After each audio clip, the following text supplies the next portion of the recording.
Hello everyone, welcome to anthropology school. প্রত্যেককে স্বাগত, তোমাদের প্রত্যেককে কিন্তু স্বাগত জানাচ্ছি আমার ক্লাসে। দেখো, আজকে আমরা ফিজিক্যাল অ্যানথ্রোপোলজি বা বায়োলজিক্যাল অ্যানথ্রোপোলজির একটা ইম্পর্টেন্ট টপিক নিয়ে তোমাদের সঙ্গে আমি ডিসকাস করব। সেটা হচ্ছে discuss a short note on Mendelism and its application. ভালো করে দেখো, এই যে কোয়েশ্চেনটা তোমরা দেখতে পাচ্ছ, এই কোশ্চেনটা হচ্ছে আশা কোশ্চেন, একটা আশা কোশ্চেন পরীক্ষার, যেটা আইএস কিন্তু 15 মার্কসে, ডব্লিউবিসিএস 15 মার্কসে আশা কোশ্চেন। দেখো, ওয়েস্ট বেঙ্গল সিভিল সার্ভিস 2024, তার মধ্যে একটা অপশনাল সাবজেক্ট অ্যানথ্রোপোলজি, সেটা নিয়ে আমি তোমাদের সঙ্গে ডিসকাস করছি।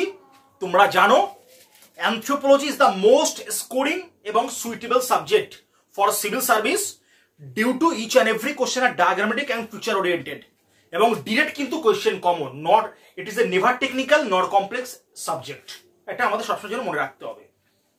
দেখো, এই যে কোয়েশ্চেনটায় মেন্ডেলিজম, অর্থাৎ মেন্ডেলিজম মানে কি, মেন্ডেলিজম মানে মনে রাখতে হবে মেন্ডেলবাদ, বাংলায় বলবো আমরা, ইংলিশে কি বলবো, ইংলিশে বলবো থিওরি অফ মেন্ডেল। খুব ইম্পর্টেন্ট। এবারে দেখো, মেন্ডেল হচ্ছে, এই যে নোটটা তৈরি করার আগে তোমাকে একটা বডি তৈরি করতে হবে। ফার্স্ট অফ অল, আমরা কোনো নোট লেখার আগে আমাদের প্রথম যেটা আমাদের ইম্পর্টেন্ট, যেটা সেটা আমাদের দিতে হবে হচ্ছে ইন্ট্রো, ইন্ট্রোডাকশন একটা পার্ট, যেটা ভূমিকা হিসাবে আমাদের নোটে থাকবে। তারপরে থাকবে হচ্ছে বেসিক বডি, মনে রাখতে হবে নোটের থাকবে বডি, দেন থাকবে অ্যাপ্লিকেশন অথবা আমাদের কনক্লুশন, বলে আমরা নোটটা শেষ করব। এবার দেখো, এই ইন্ট্রোতে আমাদের কি যাবে, ইন্ট্রোতে যাবে মেন্ডেল কে, মেন্ডেল কে, তার থিওরি আমরা কেন পড়ছি, সে ভদ্রলোক এমন কি কাজ করলেন যার জন্য তাকে নিয়ে আজ আমাদের কিন্তু পড়াশোনা করতে হচ্ছে। দেখো, মেন্ডেল হচ্ছেন একজন ছিলেন পোপ, অর্থাৎ যেটাকে বলবো ধর্মযাজক আমরা বলতে পারি। ভদ্রলোক ছিলেন একজন অস্ট্রিয়াবাসী এবং তিনি একটা যুগান্তকারী এক এক্সপেরিমেন্ট চালিয়েছিলেন। কার উপরে চালিয়েছিলেন? ভদ্রলোক চালিয়েছিলেন হচ্ছে পি প্লান্ট বা পিসাম, অর্থাৎ মোটর গাছের উপরে, পিসাম স্যাটিভাম মনে রাখতে হবে, অর্থাৎ মোটর গাছের উপরে তিনি তার এক্সপেরিমেন্ট, সম্পূর্ণরূপে তার এক্সপেরিমেন্ট চালিয়েছিলেন। এবং তিনি দেখেছিলেন মোটর গাছের কিছু ট্রেট বা ক্যারেক্টার, যার উপরে কিন্তু তিনি তার এক্সপেরিমেন্টগুলি চালিয়েছিলেন এবং তার এক্সপেরিমেন্টে তিনি সফল হয়েছিলেন। এবং তিনি তারপরে কিন্তু তার থিওরি দেন। তার অনেকগুলি সূত্র আছে, তার মধ্যে আমরা মেন 3টে সূত্র নিয়ে কিন্তু ডিসকাস করব। মেন্ডেলের যে law, first law, second law, third law. এবারে দেখো, এই মেন্ডেল হচ্ছে বংশগতি, হেরিডিটি এর কনসেপ্ট কিন্তু প্রথম আমাদেরকে জানিয়েছিলেন, নাম্বার 1। এর জন্য আমরা মেন্ডেলকে বলবো দ্য ফাদার অফ হেরিডিটি, বংশগতিবিদ্যার জনক, অথবা আমরা বলবো দ্য ফাদার অফ জেনেটিক্স, অর্থাৎ জিনগত যে বিদ্যা, সেই বিদ্যার কিন্তু জনক। এবার দেখো, ব্যাপারটা দেখো, ল, মেন্ডেলের ল গুলোর মধ্যে প্রথম যে ল আমরা দেখব সেটা হচ্ছে law of dominance, law of dominance মনে রাখতে হবে, নাম্বার 1। নাম্বার 2 হচ্ছে ল অফ সেগ্রিগেশন। কি বললাম বলো? The law of segregation. Law of dominance মানে হচ্ছে প্রকটতা সূত্র, মানে ল অফ ডমিনেন্স, যা ল অফ ডমিনেন্স বা ল অফ রিসেসিভ একই, প্রকটতা বা প্রচ্ছন্নতা সূত্র। ল অফ সেগ্রিগেশন মানে আমরা বলতে পারি পৃথকীকরণের সূত্র। ওকে। নাম্বার 3 আমরা বলতে পারি ল অফ ইন্ডিপেন্ডেন্ট অ্যাসর্টমেন্ট। কি বললাম? ল অফ ইন্ডিপেন্ডেন্ট অ্যাসর্টমেন্ট মানে স্বাধীন বন্টন বা স্বাধীন যে বিন্যাস, সেই বিন্যাসের সূত্র। এগুলো আমরা একে একে কিন্তু আমরা আলোচনা করব। ওকে, তো আজ আমরা আলোচনা করব যে ল অফ ডমিনেন্স এবং ল অফ সেগ্রিগেশন। দেখো, আমি তোমাদের এটা মুছে দিই ফার্স্ট অফের যে প্রথম যে পার্টটা। দেখো ল অফ ডমিনেন্স আমি যখন ব্যাখ্যা করব আমাকে মনে রাখতে হবে যে বিষয়টা, দেখো ল অফ লিখে দিই ডমিনেন্স। দেখো ডমিনেন্সের যদি বাংলা দেখি, বাংলা হচ্ছে কি প্রকটতা। কি বললাম? প্রকটতা। প্রকটতা মানে কি?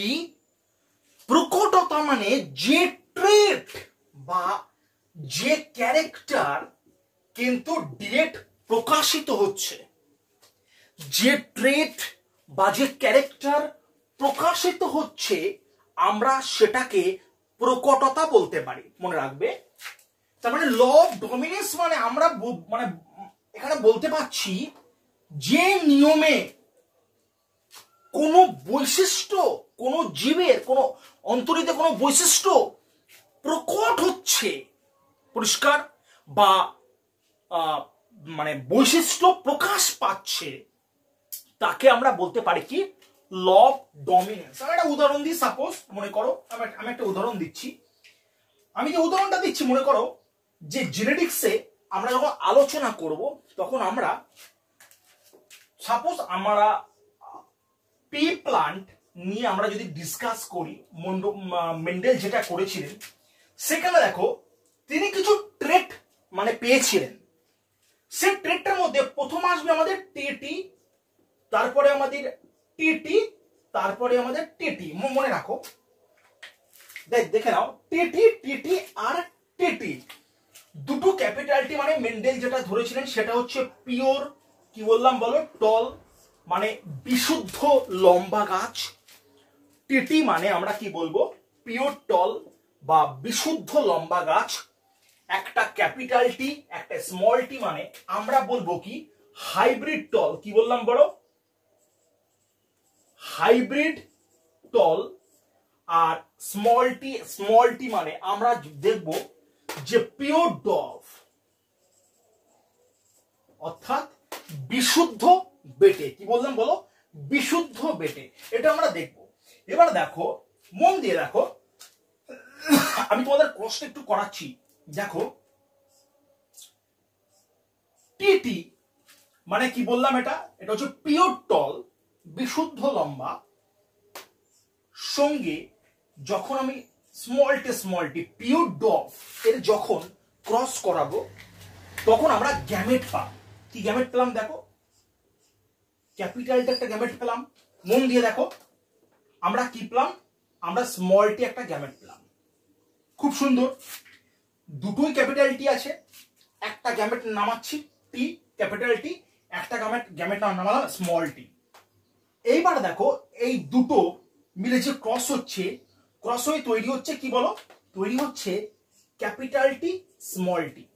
পরিষ্কার, ক্যাপিটাল টি স্মল টি, তার মানে হাইব্রিড টল। এখানে দেখো কি হয়েছে, এই যে গাছটা, এই গাছটা যেটা তৈরি হয়েছে এটা কিন্তু শুনে রাখো, এটা হচ্ছে শঙ্কর লম্বা। এটা কি বলো, এটা হচ্ছে শঙ্কর লম্বা বা হাইব্রিড টল। দেখো টল হচ্ছে কারণটা কি বলো, কারণটা কি টল হচ্ছে, কারণটা কি? কারণটা হচ্ছে এখানে ক্যাপিটাল টি আছে, আচ্ছা এখানে তো স্মল টিও আছে, স্মল টিও তো আছে। তাহলে স্মল টি থাকা সত্ত্বেও এই গাছটা কেন লম্বা হলো, এই গাছটা কেন বেটে হলো না? মন দিয়ে শোনো, কারণটা কি? কারণটা হলো এই যে ক্যাপিটালটি হচ্ছে প্রকট, অর্থাৎ ডমিনেন্স। যখন কোনো ক্ষেত্রে ডমিনেন্স, কোনো একটা ট্রেট ডমিনেন্ট হয়ে যাবে, তাহলে রিসেসিভ ট্রেট, অন্য যে ট্রেটটা রিসেসিভ হয়ে যাবে। তাহলে মনে রাখবে ক্যাপিটালটি স্মলটি থাকা সত্ত্বেও ক্যাপিটালটি এখানে নিজের ক্যারেক্টারকে প্রকাশ করছে।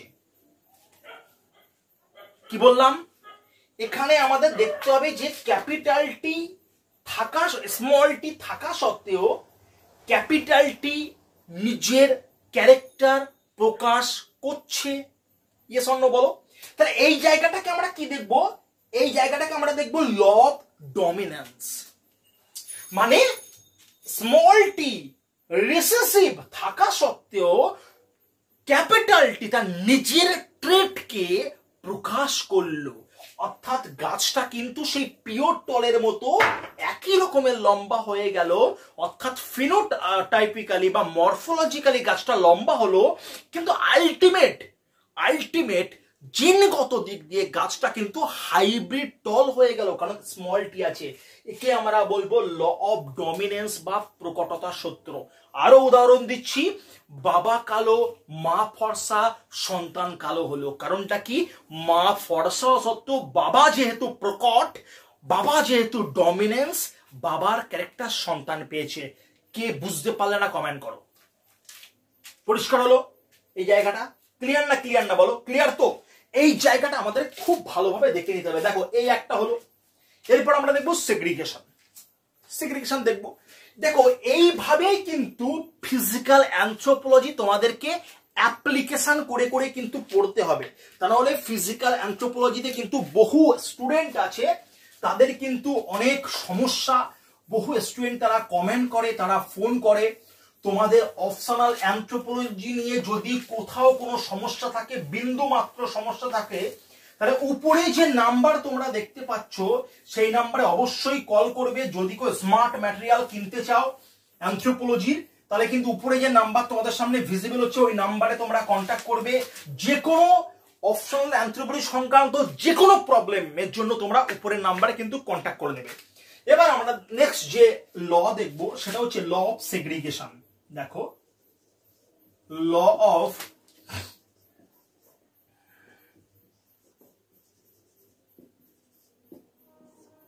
সেগ্রিগেশন, বাংলা হচ্ছে পৃথকীকরণের সূত্র। বাংলা কি বলো? বাংলা মনে রাখতে হবে পৃথকীকরণের বলো সূত্র। বাংলা আমাদেরকে দেখতে হবে। যারা বাংলায় নোট লিখবে তারা বাংলায় লিখবে পৃথকীকরণের সূত্র। এবার দেখো পৃথকীকরণের সূত্র সবসময়ের জন্য অ্যাপ্লিকেবল মনে রাখতে হবে মনোহাইব্রিড ক্রসের জন্য। কি বললাম বলো? মনে রাখতে হবে মনোহাইব্রিড ক্রসের ক্ষেত্রে। আচ্ছা তোমাদের মধ্যে অনেকের প্রশ্ন যে মনোহাইব্রিড ক্রসটা আবার কি? মনো মানে কি বলো? মনো মানে হচ্ছে এক। কি এক? ক্যারেক্টার এক। মনে রাখতে হবে মনোহাইব্রিড ক্রস মানে যে ক্রসের ক্যারেক্টার একটা পাবো। যেমন দেখো এর আগে যে তোমাদের উদাহরণটা দিলাম, লম্বা মোটর গাছ, বেটে মোটর গাছ। আচ্ছা বেটে মানে কি বলো? বেটে মানে তো কম লম্বা। এসন্ন তা কম লম্বা, একটা কি বলছি লম্বা, একটা বলছি কম লম্বা। তো কম লম্বা মানেও তো লম্বা, মানে আলটিমেট কি? আলটিমেট তো মেজারমেন্ট। তার মানে আমরা এর আগে যে এক্সাম্পলটা দিয়েছি সেটাও কিন্তু একটা মনোহাইব্রিড ক্রসেরই একটা এক্সাম্পল। আমরা সেম এক্সাম্পল নিয়ে এখানে কাজ করব। মনে রাখতে হবে আমাদের কিন্তু পরিসীমাটাকে ছোট করে নিতে হবে। বুঝতে পেরেছো? দেখো আমি ক্রসটা করাচ্ছি, দেখো মন দিয়ে দেখো তোমরা। প্রথমে যেটা করাচ্ছি পিওর টল টিটি, ক্রস হচ্ছে কার সঙ্গে বলো? ক্রস হচ্ছে স্মল টির সঙ্গে। এটা কি? এটা মনে রাখতে হবে পি জেনারেশন। পি মানে কি? পিতা মাতা, অর্থাৎ প্যারেন্টাল জেনারেশন। পরিষ্কার হলো? এবার দেখো তোমরা এখান থেকে আমি কি নামালাম? এখান থেকে আমি নামালাম গ্যামেট নামাবো। সর্বদা গ্যামেটটা গোল সাইনের মধ্যে দেবে। ক্যাপিটাল টি, আচ্ছা স্মল টি হলো, ক্যাপিটালটা স্মল টি হলো। এবার যে ক্যাপিটালটা স্মল টি হলো, এবার এই দুটোকে আমি জুড়ছি। মন দিয়ে দেখো, জুড়ে কি পেলাম? ক্যাপিটাল টি স্মল টি পেলাম। তো ক্যাপিটালটা স্মল টি যেটা পেলাম এটাকে আমরা কি বলবো? এটাকে আমরা বলবো F1 জেনারেশন। আমাদের কিন্তু এখনো কিন্তু ক্রস হয়নি, আমাদের দরকার কি? F2 generation. সিম্পল ভাই, এগুলো তোমরা মাধ্যমিকে করেছো। যারা প্রত্যেকে জানো তোমাদের মাধ্যমিকে লাইফ সায়েন্স ছিল, এই সেম জিনিস কিন্তু তোমরা অলরেডি করে এসছো। হয়তো তোমাদের এখন মনে নেই বা মনে আসছে না, প্র্যাকটিস নেই বলে, কিন্তু আলটিমেট কিন্তু কোনো ব্যাপারই না। মন দিয়ে দেখো। এবার দেখো আমি মুছে দিলাম। মুছে দেওয়ার পরে আমাদের এখানে যেটা দেখবো F1 জেনারেশন, আমাদের উত্তর বেরোবে কিন্তু F2 জেনারেশনে। তা F2 জেনারেশন মানে কি, সমান সমান মনে রাখতে হবে F1 জেনারেশনের সঙ্গে F1 জেনারেশনের ক্রস করতে হবে। তাহলে আমরা বুঝতে পারছি কি আমাদের অ্যান্সার পাওয়ার জন্য, রেজাল্ট পাওয়ার জন্য F1 জেনারেশনকে টিটি, তো ওই ক্যাপিটাল টি স্মল টির সঙ্গে আবার ক্যাপিটাল টি স্মল টি কিন্তু ক্রস করতে হবে, করলেই কিন্তু আমরা পেয়ে যাব। পরিষ্কার হয়েছে? এবার মন দিয়ে দেখো, তোমরা মন দিয়ে দেখো, মন দিয়ে দেখো, দেখো capital T small T cross capital T small T হলো। এবার আমরা কি করব ভাই, আমরা দেখো গ্যামেট গুলোকে আলাদা করে দিচ্ছি। ক্যাপিটাল টি এখানে দেখো তোমাদের হচ্ছে স্মল টি, দুটো গ্যামেটকে আলাদা করলাম। এখানে আমরা আলাদা করছি, দেখো ক্যাপিটাল টি আলাদা করলাম, স্মল টি আলাদা করলাম, দুটো গ্যামেটকে আমরা আলাদা করলাম। এবার দেখো জুড়ছি, দেখো দেখো মনোহাইব্রিড ক্রসের ক্ষেত্রে তোমাদের চেকার বোর্ডের প্রয়োজন নেই। দেখো জুড়ছি, দেখো এটার সঙ্গে এটা। প্রথম কি, যখন আমরা জুড়বো, যখন আমরা টি দিয়ে ক্রস করব, দেখে নাও, যখন আমরা এই টি দিয়ে ক্রস করবো তখন আমরা, তোমরা ছোট টিটাকে এক হাত দিয়ে বন্ধ করে রাখো। বন্ধ করে রাখার পরে বড়টির সাথে বড়টি, প্রথমটা এই বড়টির সঙ্গে ছোটটি। পরিষ্কার হয়েছে? এবারে দেখো যখন আমরা, এটা আমাদের হয়ে গেল, যখন আমরা এটা দিয়ে ক্রস করবো তখন আমরা এটা বন্ধ করে রাখবো, এক হাত দিয়ে চেপে রাখবো।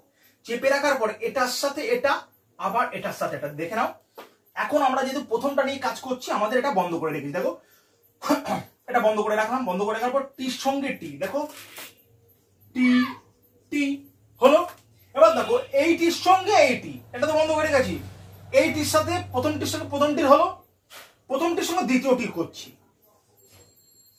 হলো। এবার দেখো ক্যাপিটাল টি স্মল টি হলো, হয়ে গেছে। বড়টির কাজ শেষ। এবার ছোটটি, ছোটটির সঙ্গে প্রথমটি, ছোটটির সঙ্গে দ্বিতীয়টি, দেখো টি হলো, এটার সঙ্গে এই টি টি হলো। বাস আমাদের অ্যান্সার আমরা পেয়ে গেলাম। আমরা অ্যান্সার কি পাচ্ছি, পিওর টল কথা, পিওর টল একটা, হাইব্রিড টল কটা, দুটো, আর পিওর ড্রপ একটা। এখান থেকে আমরা রেশিও পাচ্ছি। কি রেশিও বলো?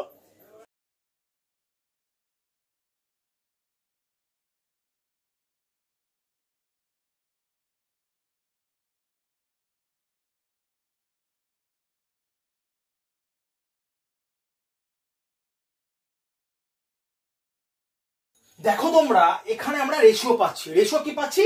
একটা হচ্ছে ফেনোটাইপিক রেশিও, জিনোটাইপিক রেশিও।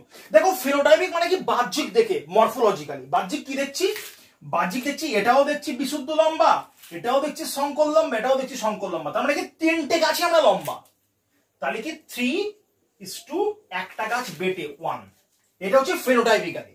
এবার জিনগত ভাবে কি, জিনোটাইপিক্যালি মানে জিনগত ভাবে কি, একটা গাছ হচ্ছে পিওর লম্বা 1:2, দুটো গাছ হচ্ছে কি, দুটো গাছ হচ্ছে হাইব্রিড টল 2:2, একটা গাছ হচ্ছে পিওর বেটে 1। এই হলো আমাদের অ্যান্সার। এবার সেম উপায় আমাদেরকে দেখাতে হবে কি, আমাদের দেখাতে হবে হচ্ছে ল অফ ইন্ডিপেন্ডেন্ট অ্যাসর্টমেন্ট এবং অ্যাপ্লিকেশন। দেখো তোমাদের অ্যানথ্রোপোলজির জন্য কমপ্লিট নোট কিন্তু তৈরি করা আছে।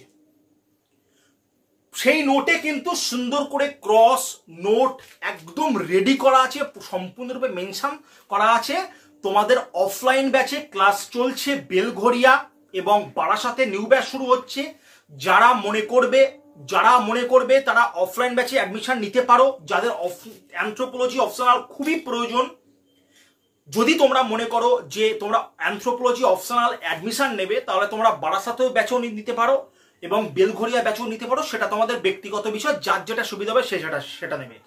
আর যারা অফলাইন ব্যাচ যারা অ্যাডমিশন নিতে পারবে না, অর্থাৎ যাদের বাড়ি অনেকটাই দূরে, তারা কিন্তু অনলাইনে জয়েন করতে পারে। পরিষ্কার হলো? অনলাইন ব্যাচের ফিচার কি? টোটাল সিলেবাস কিন্তু কভার করা হয়। একটু বলে দিই, সম্পূর্ণ সিলেবাস এখানে কভার করা হয় এবং ফিজিক্যাল অ্যানথ্রোপোলজি বা বায়োলজিক্যাল অ্যানথ্রোপোলজির উপরে আলাদা কিন্তু কেয়ার নেওয়া হয় উইথ অ্যাপ্লিকেশন। যেমন তোমরা দেখলে ইট ইজ এ ফিজিক্যাল অ্যানথ্রোপোলজি, এটা একটা অ্যাপ্লিকেশন। পরিষ্কার হলো? এবং আমাদের দেখতে হবে কি, Bangla English both version note offline ব্যাচে কিন্তু hand to hand note provide করা হয়। অনলাইন ব্যাচের ক্ষেত্রে কোনো রকম ভাবে সফট কপি প্রোভাইড করা হয় না, নোট সম্পূর্ণরূপে বাড়িতে অ্যাডভান্স পার্সেল করে পাঠিয়ে দেওয়া হয়। এরকম হবে না যে ক্লাস হয়ে যাচ্ছে, পরপর ক্লাস হয়ে যাচ্ছে, নোট পাচ্ছ না, নোট পরে পাচ্ছ, এরকম হবে না। নোট অ্যাডভান্স তোমার বাড়িতে কিন্তু পার্সেল করে পাঠিয়ে দেওয়া হবে। কি বললাম পরিষ্কার হলো? আচ্ছা এই হলো। এবার আমরা কি দেখবো, খুব ইম্পর্টেন্ট আমাদের জন্য, ভীষণ ইম্পর্টেন্ট যেটা, এবার আমরা দেখবো যেটা যে ফিস আমাদের কিন্তু মান্থলি অ্যাফোর্ডেবল ফিসের মাধ্যমে ক্লাস হচ্ছে, এবং তোমরা চাইলে ফুল পেমেন্টও করতে পারো। ফুল পেমেন্ট করলে তোমাদের 3000 টাকা তোমাদের ইনস্ট্যান্ট ডিসকাউন্ট হয়ে যাবে। ফুল পেমেন্ট করলে 3000 টাকা ডিসকাউন্ট হবে। আচ্ছা এবার আমরা আসবো weekly answer writing practice. Offline ব্যাচের ক্ষেত্রে ক্লাসের মধ্যে কিন্তু প্রথমে উইকলি অ্যান্সার রাইটিং প্র্যাকটিস হয়, তারপরে কিন্তু ব্যাচ শুরু হয়। অনলাইন ব্যাচের ক্ষেত্রে আলাদা দিন বৃহস্পতিবার করে কিন্তু উইকলি অ্যান্সার রাইটিং প্র্যাকটিস করানো হয় রাত 9টা, অল্টারনেট ডে হচ্ছে স্যাটারডে রাত 9টা, আর ক্লাস কিন্তু শুক্রবার, প্রত্যেক শুক্রবারে ক্লাস হচ্ছে অনলাইন ব্যাচের ক্ষেত্রে। অনলাইন ব্যাচের ক্ষেত্রে live recorded full HD live recorded কিন্তু অ্যাভেলেবেল আছে। চাইলে লাইভ ক্লাস করতে পারো, চাইলে রেকর্ডেড ক্লাসও করতে পারো, কোনো সমস্যা নেই। যারা লাইভ ক্লাস না করতে পারবে তারা যে কোনো সময় রেকর্ডেড ক্লাস দেখে নিতে পারবে। ওকে, তোমাদের উপরে যে নাম্বার শো হচ্ছে সেই নাম্বারে তোমরা কন্ট্যাক্ট করে দিতে পারো, ডিটেলস ইনফরমেশন তোমরা পেয়ে যাবে। ওকে, থ্যাংক ইউ। প্রত্যেকে ভালো থেকো, সুস্থ থেকো। দেখা হচ্ছে নেক্সট ব্লগে। আর কম্পা একাডেমি যে ইউটিউব চ্যানেল এবং ফেসবুক পেজ, সেই ফেসবুক পেজ এবং ইউটিউব চ্যানেল তোমরা অবশ্যই সাবস্ক্রাইব করে রাখো। এইরকম আরো অনেক তথ্য সমৃদ্ধ ভিডিও তোমরা পেয়ে যাবে। এবং অ্যানথ্রোপোলজির শর্টস গুলো তোমরা ইউটিউব চ্যানেলের মধ্যে যে শর্টস অপশন আছে সেখানে দেখবে প্রচুর অ্যানথ্রোপোলজি শর্টস আছে, সেখানে আমরা বিভিন্ন কোশ্চেনের ফ্যাক্ট নিয়ে কিন্তু ডিসকাস করি। অবশ্যই তোমরা এর জন্য চ্যানেলটাকে সাবস্ক্রাইব করে রাখো। প্রত্যেকে ভালো থেকো, সুস্থ থেকো। দেখা হচ্ছে নেক্সট ব্লগে।